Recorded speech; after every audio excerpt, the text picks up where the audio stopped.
Denard Wilson, current Philadelphia Eagles secondary coach, and added title of being the passing game coordinator for the defense. This is a guy that the players really like. The players are definitely behind this particular candidacy. You know, we've heard Darius Slay and CJ Gardner-Johnson speak up about him. Avante Maddox has really said positive things about Dennard Wilson in the past. Like, the guys that are in the room with Dennard Wilson really like Dennard Wilson a lot, which makes him kind of a viable candidate. With that said, though, let's break him down. Let's talk a little bit more in depth about who he is. What's up, Cerebral Football fans? My name is Steven Hyder. This is Gate City Sports Channel. Dennard Wilson, difficult dude to kind of bring any kind of context to, right? To give you guys any kind of really meaningful, information, just because he hasn't called plays before. And to be quite honest, his coaching tree is about as different as it can get. I mean, I got Greg Williams and Todd Bowles, and then I got Jonathan Gannon. Like, those are three very ideological people. They have their belief systems. You know what I mean? Like, they really believe in their scheme. They really believe in their systems, but they don't share too much in common. They got very different ways of approaching the game here. To be quite honest, Bowles and Williams out there, those guys are incredible, like, aggressors in terms of the defensive scheme stuff. And then I take a look at a guy like Jonathan Gannon, and Jonathan Gannon is more the big picture guy and trying to prevent big plays and all that kind of stuff, creating turnovers. They share some stuff in common, of course, but very different approaches, to be honest. So the way I went back to try to figure out, like, okay, how do I judge what this guy will be? I went back to the Super Bowl because I saw some different wrinkles in the Super Bowl than I had seen before from this defense. And it wasn't successful. I'm not saying that these were successful wrinkles. I'm saying the approach was different from what the expectation was. And the first thing I'm going to lead off with to talk about here about the Super Bowl performance is it doesn't get any better by watching it 2 or 3 more times, guys. It's going to hurt just as much, I can promise you that. With that said, they were more aggressive than I thought. As a matter of fact, I would say in the second half of that football game, our aggression turned around to bit us in the backside. I went back through and I watched every single passing down, and I noticed something. Outside of 2 plays, it was mostly man coverage and tight man coverage at that got defeated. And it's weird because we're talking about Jonathan Gannon in that system. Dennard Wilson is the secondary coach, but they played a ton of man coverage in that game. To be exact, there were 32 coverage snaps in that game, 16 of which were out of man coverage. 50%. That is a very high number of man coverage. That is a rate of man coverage that I did not think I would see from Jonathan Gannon and the Philadelphia Eagles defense. I mean, they definitely played a lot of man coverage, guys, to be quite honest. Now, some of the plays that I saw that got us defeated where we did play that passive zone, which was 2 plays, honestly, that I did pick up on the second half. One play, they did play a man press technique on the opposite side with James Bradbury, but then on the side it was a 3-by set. So they had a 3-by set towards the bottom of the screen, and in that one they fell back into more of a passive zone area, and they were kind of playing what I would call levels. So they would do a short zone, an intermediate area, and then a deeper zone, and they just kind of make you pick and choose where you're going to defend. They're trying to put a defender in conflict and to make you make a decision. Obviously, it's better to give up the intermediate area than give up the deep area, so it made for a really, really easy intermediate completion to the outside. Probably Juju Smith, if I'm not mistaken, I think was caught that ball.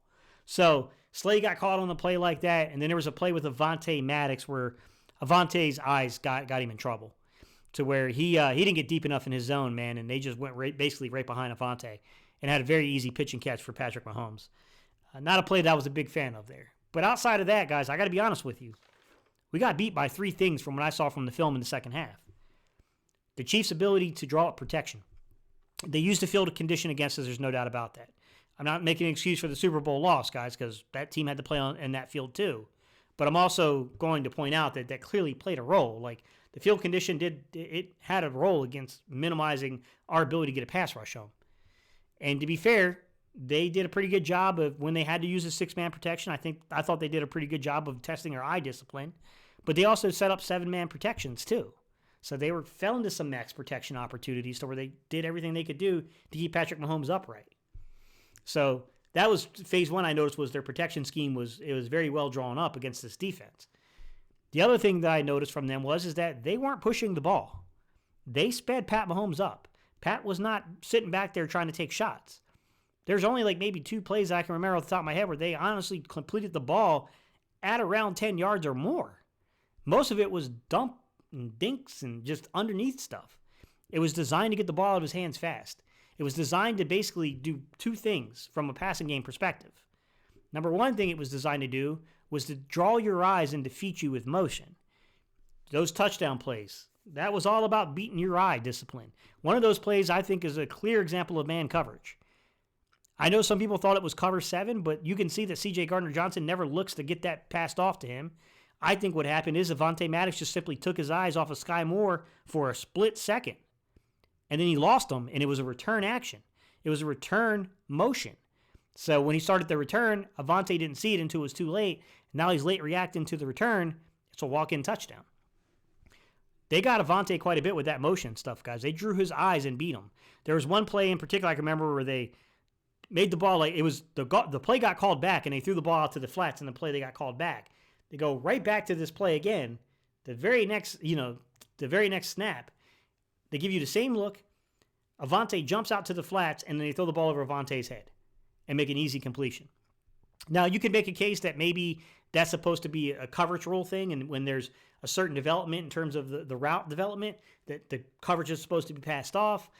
I don't know, man. That seems like to me as if Avante got a little greedy personally, but I don't know. I'm not in the room, to be fair. So perhaps there is a coverage rule that I'm not aware of in terms of the way that they play that defensively.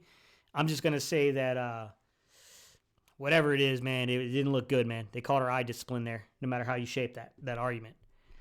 The other thing that I want to talk about with this game and kind of the way we got beat, couldn't stop the run. We just could not stop the run.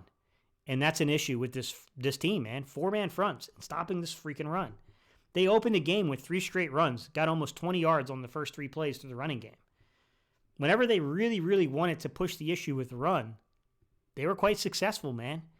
And I just don't think that's a way to live. I think this team has got to get better at committing 4-man fronts and 6 in the box and stopping the run. I don't think we have shown the ability to do that. Even after we made these signings of Linval Joseph, even after we made the signings of Ndamukong Suh, I still think there were moments where we struggled with 6-man boxes, and in particular into a 6-man box when you have a 4-man front in a 6-man box. I don't think we did very good, guys, against the run, to be quite honest.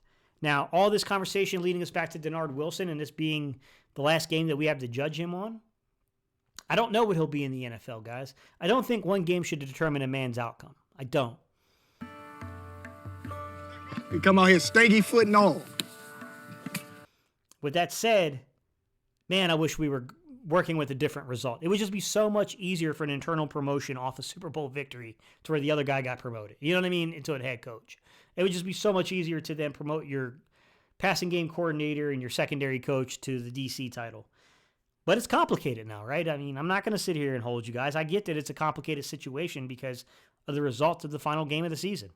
The fact that the defense had a major meltdown in the second half. You know, you can't give up points on every single possession. That's tough, man. We had a 3-level failure. You know, I don't know what to say, man. Special teams let us down in the second half. Defense let us down. And while I don't think the offense was particularly bad, and I think the offense deserves a ton of credit, and I think that there's a bright future offensively with this football team, you know, we needed to score touchdowns instead of field goals at certain points. We needed to probably put the foot on the accelerator more than we did in the second half. You know, 4th and 2s. You know, no, I know it's easy to say that now, guys. Now we know the ultimate outcome to say, like, yeah, you should have gone there in that position. But I don't know, man. It's an interesting candidacy. I personally like Denard Wilson. I'm okay with the hire, personally.